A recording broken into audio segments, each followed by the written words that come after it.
بدلیں زندگی۔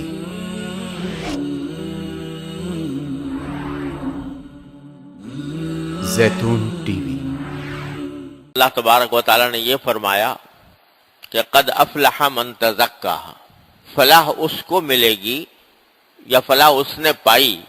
جس نے پاکیزگی اختیار کی، یعنی دنیا اور آخرت دونوں میں صلاح و فلاح، کامیابی اسی شخص کو مل سکتی ہے کہ جو پاکیزگی اختیار کرے۔ اور پاکیزگی کاہے سے؟ کفر سے پاکیزگی، شرک سے پاکیزگی،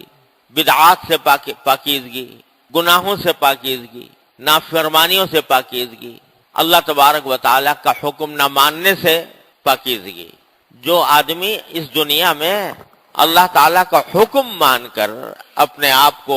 پاک صاف کرے گا اسی کو فلاح نصیب ہوگی۔ تو تزکا کا لفظ یعنی پاکیزگی حاصل کرنے کا لفظ بڑا جامع اور بڑا شامل لفظ ہے،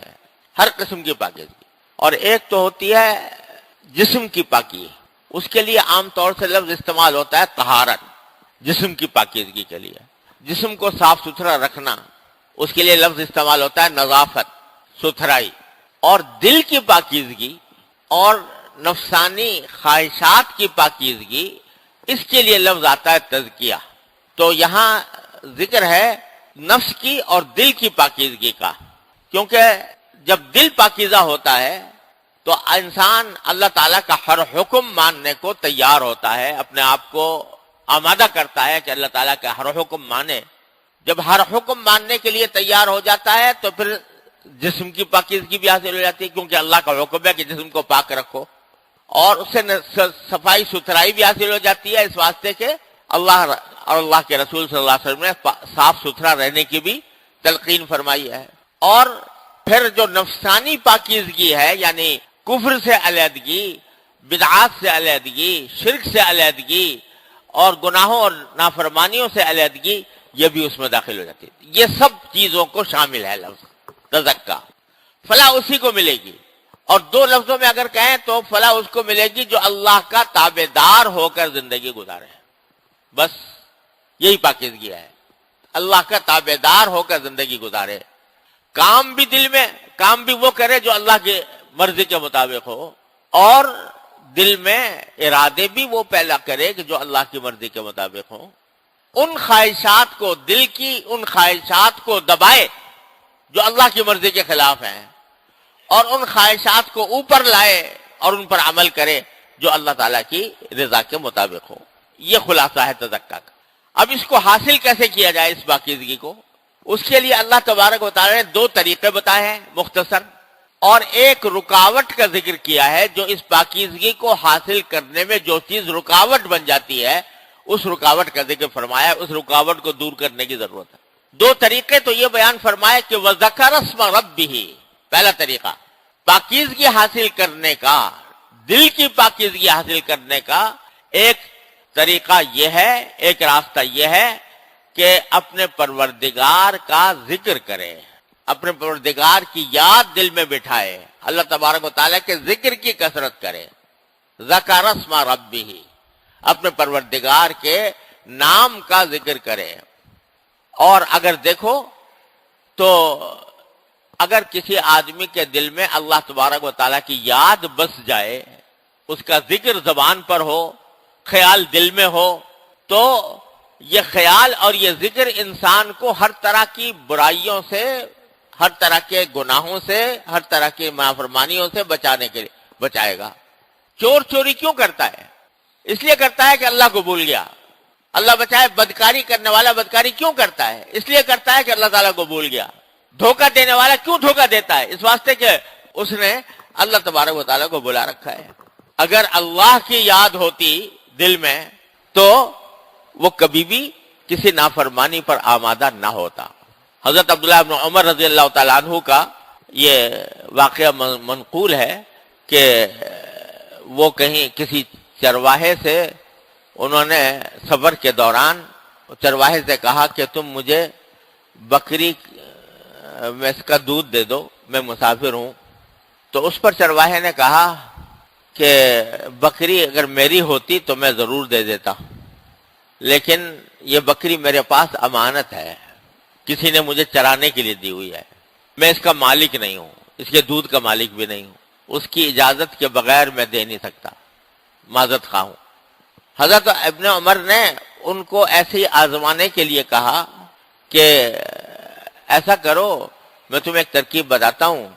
کہ تم مجھے یہ بکری فروخت کر دو،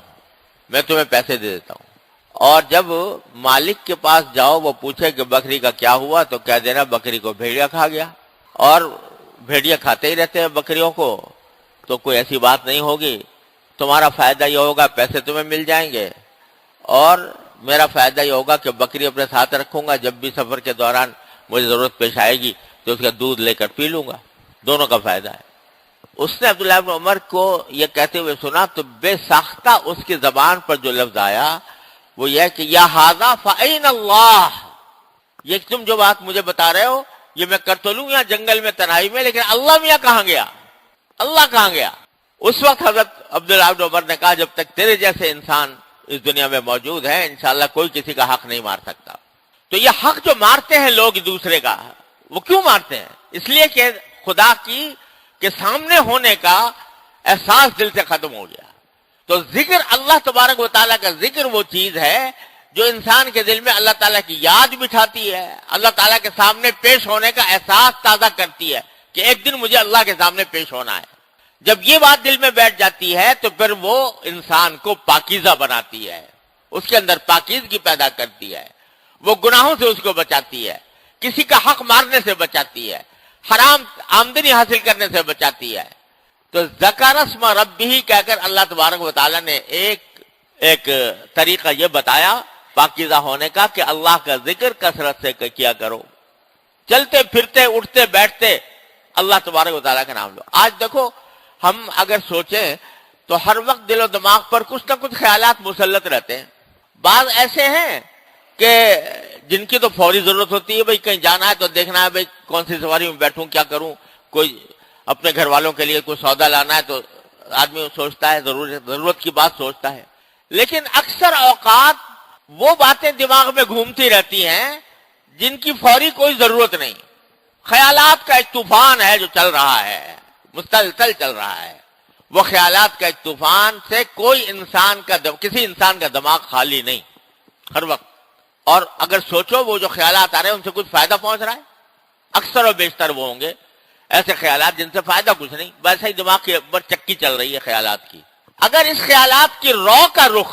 اللہ تعالیٰ کی طرف موڑ دو، اللہ تعالیٰ نے مجھے یہ نعمت عطا فرمائی، اللہ تعالیٰ نے مجھے یہ مرا کام کرا دیا، اللہ تبارک و تعالیٰ نے مجھے یہ فائدہ پہنچا دیا، اس خیالات کا رخ اللہ تبارک و تعالیٰ کی طرف موڑ دو،